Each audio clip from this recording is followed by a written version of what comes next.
Definitely আমি যখন থেকে কাজ স্টার্ট করেছি তখন এইসব ফেসবুকও ছিল না, ভাইরালও ছিল না, ইউটিউবও ছিল না। তখন তো আমরা কাজ করেছি, তাই না? তো কাজ করে টিকে থাকাটাই আসলে আমি বলবো যে সবচেয়ে বড় কথা। ভাইরাল তো আজ আছি কাল নেই, কাল মানুষ ভুলে যাবে, সবকিছুই ভুলে যায়। গতকালকে যে জিরো আজকে হিরো, আবার আজকে যে জিরো কালকে মানে হিরো। তো বিষয়টা এরকমই সোশ্যাল মিডিয়ার, আজ আছে কাল নাই, এটা খুবই আপেক্ষিক।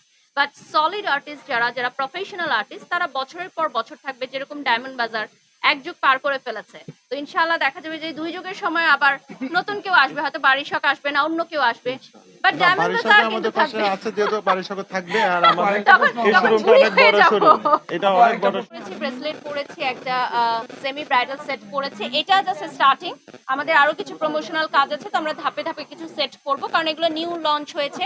আর যেহেতু গোল্ড সেকশনটা টোটালি আলাদা এসেছে, তো আমরা গোল্ডেরও কিছু প্রমোশন করব, আছি অনেকক্ষণ কিছু